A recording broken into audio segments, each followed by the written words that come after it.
오신 예수님의 구원 사역에 대해서 하나님의 말씀을 나누고 있습니다. 오늘은 예수님께서 음행 중에 잡혀온 여인과 그녀를 비난하던 사람들에게 하신 말씀, 그리고 행동, 그 말씀과 행동에 담긴 메시지를 함께 살펴보려고 합니다. 오늘 본문 말씀은 이렇게 시작됩니다. 요한복음 7장 53절을 보시기 바랍니다.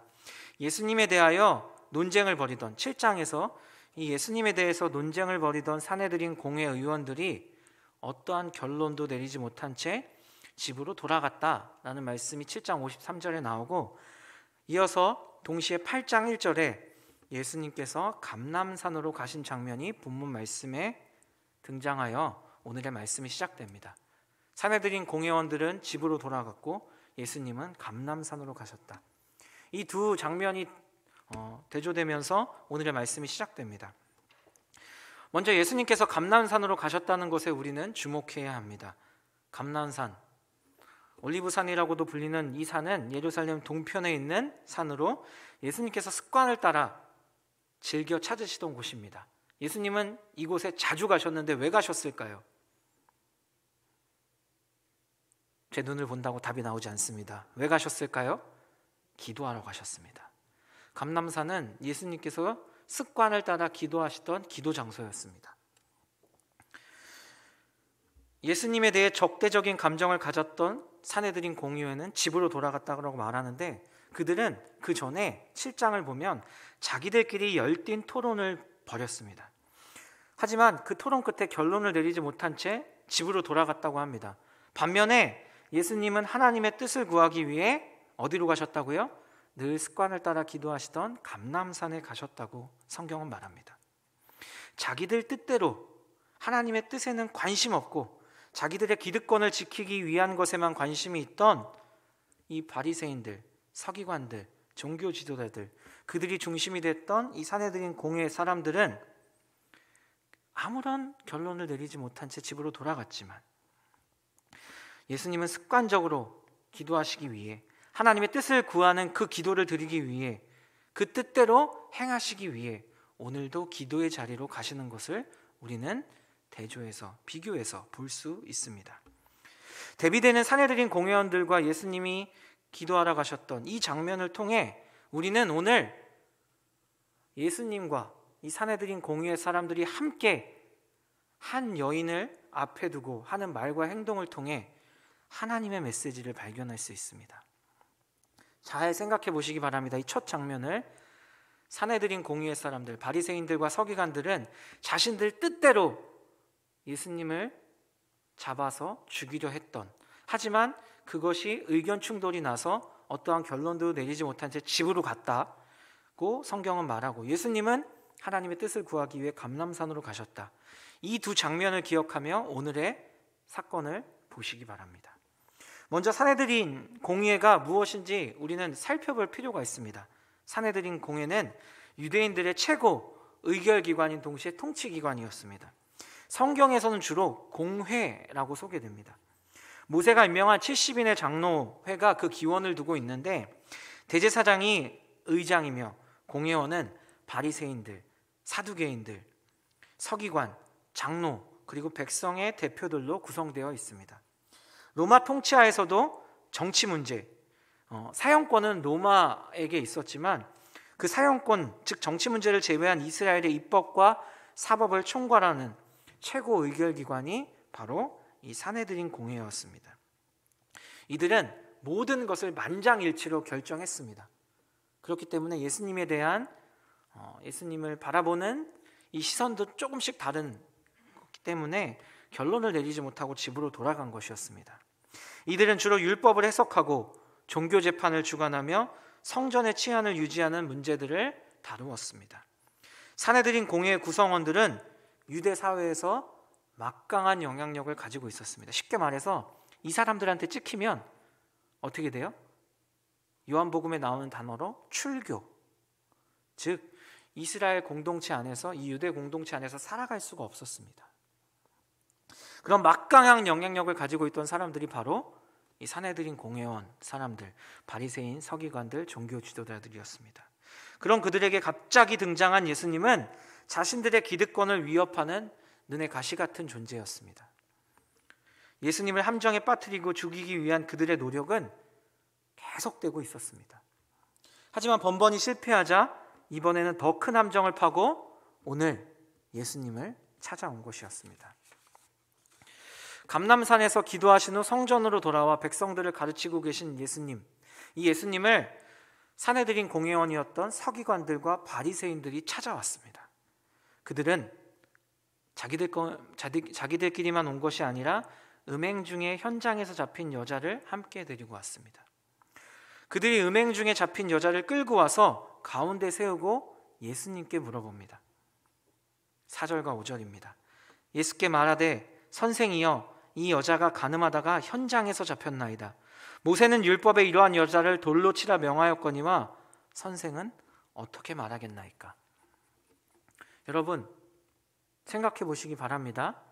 이 여자가 어떠한 잘못을 해서 현장에서 잡혀서 끌려왔죠? 간음, 음행이라고 소개되는 그러한 죄들입니다. 간음, 음행은 육체적인 성범죄나 결혼하지 않은 사람들 사이의 성적인 타락을 말합니다. 그리고 하나님이 아닌 이방신을 섬기는 것도 영적인 음행이라고 성경은 말합니다. 그리고 음행을 한 사람들은 반드시 어떻게 하라고요? 죽이라고 성경은 말합니다. 신명기 22장 22절에서 24절 말씀을 읽어드리겠습니다. 어떤 남자가 유부녀와 동침한 것이 드러나거든 그 동침한 남자와 그 여자를 둘 다 죽여 이스라엘 중에 악을 제할지니 처녀인 여자가 남자와 약혼한 후에 어떤 남자가 그를 성읍 중에서 만나 동침하면 너희는 그들을 둘 다 성읍 문으로 끌어내고 그들을 돌로 쳐 죽일 것이니 그 처녀는 성 안에 있으면서도 소리 지르지 아니하였음이요 그 남자는 그 이웃의 아내를 욕보였음이라. 너는 이같이 하여 너희 가운데서 악을 제할지니라. 바리새인들과 서기관들은 바로 이 말씀을 가지고 말한 겁니다. 모세 율법에 이 음행, 간음하다 현장에서 붙잡힌 여인을 돌로 쳐 죽이라고 했는데 예수 선생님 당신은 어떻게 하겠습니까? 여러분, 그들은 스스로 모세의 율법이란 정답을 이미 가지고 있었고 예수님을 메시아로 인식하거나 받아들이지도 인정하지도 않았기에 사실 예수님의 의견, 예수님의 가르침은 궁금하지 않았습니다. 만약 예수님께서 모세의 율법과 다른 의견을 제시하면 쉽게 말해 한 번 더 기회를 줘 용서해 주면 어떻겠냐라고 말씀하시면 어떻게 되는 거죠? 모세의 율법을 어기기 때문에 산헤드린 공회에 세워지게 됩니다. 반면에 돌로 쳐 죽여야 한다 그러면 어떻게 될까요? 아까 말씀드렸죠. 사형 집행권은 누구에게 있다? 로마에 있다. 그렇기 때문에 로마의 통치권을 거스리는 로마 법을 어기는 행동이었기 때문에 로마 법에 고발했을 것입니다. 예수님이 어떠한 선택을 하던 함정에 빠질 수 없는 악한 음모를 가진 지금 이 상황인 것입니다. 악한 질문이었죠. 그리고 이 바리새인들과 서기관들이 얼마나 악한지를 보여주는 장면이 여러분, 음행하면, 간음을 하면 여자 혼자 합니까? 아니죠. 남자가 있어야 되는데 남자는 없습니다. 도망갔거나 아니면 이들이 힘이 약한 여자만 잡아왔거나 했겠죠. 사건에 현장에서 붙잡혔는데 남자는 있지 않고 여자만 있다? 이들이 의도적으로 그 남자를 놓아줬을 수도 있고 도망갔을 수도 있지만 그 사건을 빠르게 처리하려고 하는 것이 아니라 이 여자를 끌어다가 예수님을 함정에 빠뜨리려는 악한 의도가 있었음을 정확하게 보여주는 장면이라고 할 수 있습니다. 그들은 음모를 꾸민 겁니다. 그들의 악의적인 질문에 예수님께서는 대답하지 않으시고 몸을 굽혀서 손가락으로 땅에 글씨를 쓰셨습니다. 자신들의 질문에 대답하지 않고 엉뚱한 행동만 하는 그 당시 최고 권력자들, 기득권층, 바리새인들과 서기관들, 예수님의 모습이 어땠을까요? 자기들이 질문을 했는데 대답하지 않고 몸을 굽혀 땅에 글씨를 써. 우리를 개무시하네? 라고 생각했겠죠? 그리고 어떻게 했을까요? 계속 예수님을 압박하며 대답을 촉구했습니다. 드디어 예수님께서 일어나서 딱 한마디 하셨습니다. 너희 중에 죄 없는 자가 먼저 돌로 치라. 너희 중에 죄 없는 자가 먼저 돌로 치라. 이 말씀을 하시고 예수님은 다시 몸을 굽혀 손가락으로 땅에 글씨를 쓰셨습니다. 예수님의 이 말씀을 듣고 양심의 가책을 느껴 젊은이로 하여 어른들, 젊은이 모두 돌아갔다고 성경은 말합니다. 여러분, 그들은 왜 돌아간 것이었을까요? 성경은 그들이 양심의 가책을 느껴 다 돌아갔다라고 말합니다. 여러분, 양심이 뭔가요? 우리는 이런 말을 자주 하죠. 양심이 없어. 양심은 있네? 양심이 뭘까요? 양심은 사물의 선악을 구별하고 판단하는 마음의 기능, 그것을 말하고, 또 만민이, 모든 사람들이 다 같이 옳다고 느끼는 도덕적인 정서라고 사전은 말합니다. 우리는 잘 알고 있습니다. 성경에서 이 양심이라는 의미는 같은 생각, 공통의 깨달음이란 뜻입니다. 같은 생각, 공통의 깨달음. 하나님의 뜻을 통찰하고 죄를 책망하며 선을 추구하려는 선한 능력, 이것을 양심이라고 성경은 말합니다. 다시 한번 말씀드립니다. 성경이 말하는 양심, 하나님의 뜻을 통찰하고 죄를 책망하며 선을 추구하는 선한 능력을 성경은 양심이라고 말합니다.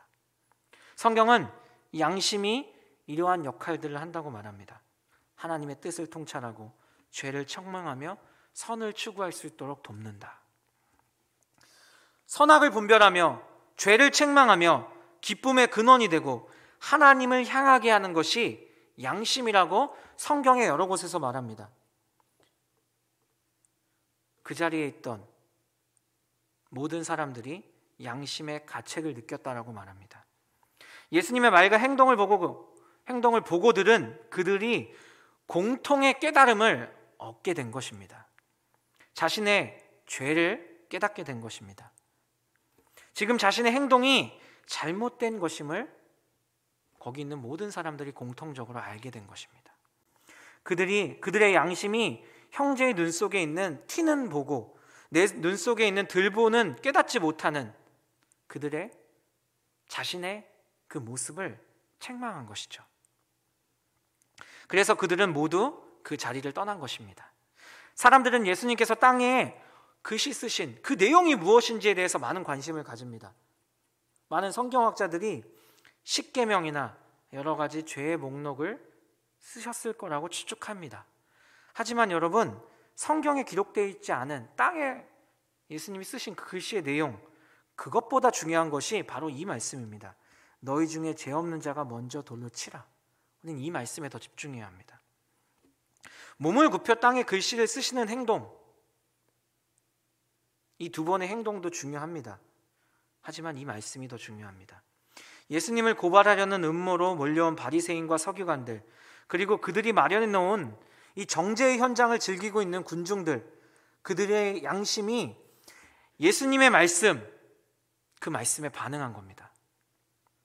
그리고 예수님이 땅에 글씨를 뭐라고 쓰신지 모르지만 예수님은 그 양심, 하나님이 그들에게 주신 그 양심이 반응하길 기다려주신 것입니다. 그 특별한 예수님의 말씀, 그리고 그 행동이 그들의 양심을 깨운 것입니다. 예수님의 말씀에는 늘 특별한 능력이 있었습니다. 그 특별한 능력은 자신의 죄를 깨닫게 하는 능력입니다. 예수님의 말씀을 들으면 내 죄를 깨닫게 됩니다. 바리새인들과 서기관들은 정죄와 판단에 수많은 참소의 말들을 했습니다. 얼마나 많은 말을 했을까? 이 여자가 어떻게 했고, 이 여자가 현장에서 잡혔고, 무슨 나쁜 짓을 했고, 이게 말이 되냐? 당신은 어떻게 하겠냐? 수많은 말들을 했습니다. 하지만 예수님은 딱 한마디 하셨습니다. 너희 중에 죄 없는 자가 먼저 돌로 치라.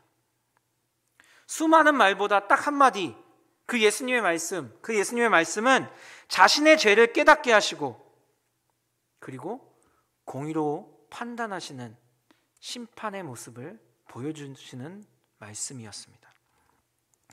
악한 말로서 남을 헐뜯고 참소하는 말, 이것은 사탄의 말이라고 성경은 말합니다. 자신의 죄를 깨닫게 하고 선과 악을 정확하게 분별하는 하나님의 거룩한 성품인 하나님의 공의로운 그 하나님의 말씀이 아니라 남을 정죄하는 그 말은, 참소하는 그 말은 사탄의 말이라고 요한복음 12장 10절은 말합니다. 요한계시록 12장 10절은 말합니다.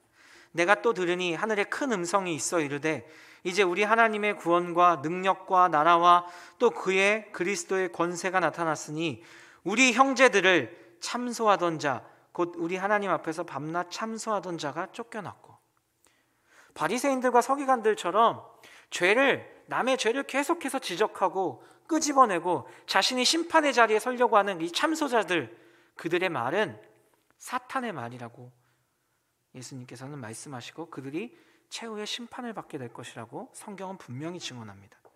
반면 너희 중에 죄 없는 자가 먼저 돌로 치라 라고 말씀하신 예수님의 이 말씀은 공의로 세계를 심판하시며 정직으로 만민에게 판결을 내리시도다 라고 말하는 하나님의 공의를 보여주는 말씀입니다.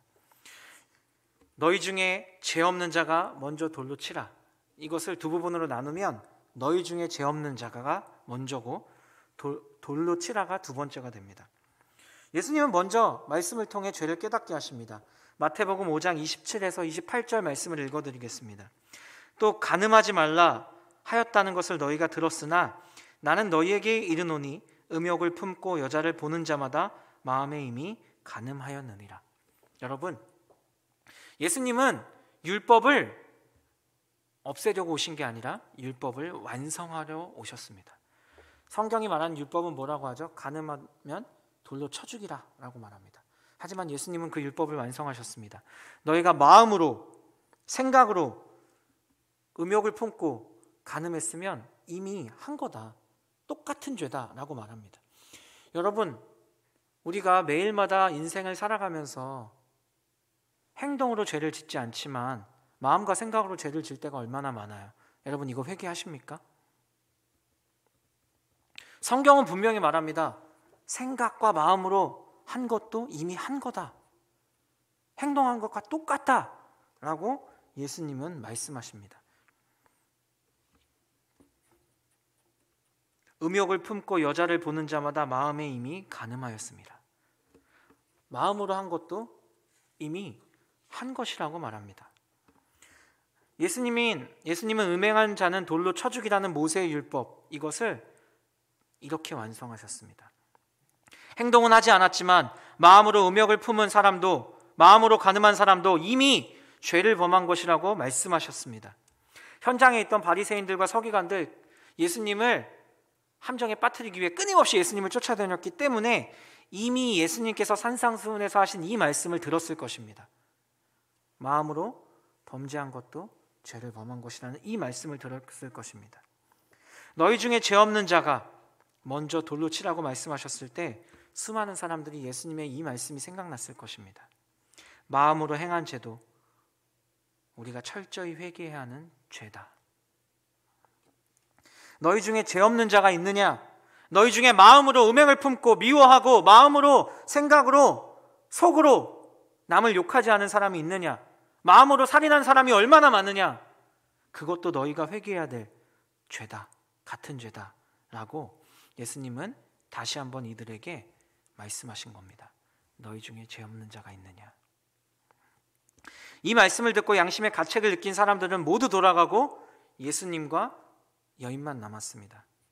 여러분, 그렇다고 예수님께서 죄를 범한 한 가정을 망친 이 여인을 무조건 용서하신 것은 아닙니다. 이것을 명심하셔야 됩니다. 예수님은 분명히 모세 율법대로 공의로운 심판을 명하셨습니다. 뭐라고? 돌로 치라라고 말씀하셨습니다. 하나님은 무조건적으로 용서해 주시는 하나님이시지만 그 무조건적인 용서라는 게 하나님의 공의 안에서 허용되는 범위입니다. 단지 그 누구도 돌로 칠 수 있는, 그러니까 이 여인을 돌로 쳐 죽일 수 있는 의로운 자, 의인이 없었을 뿐입니다.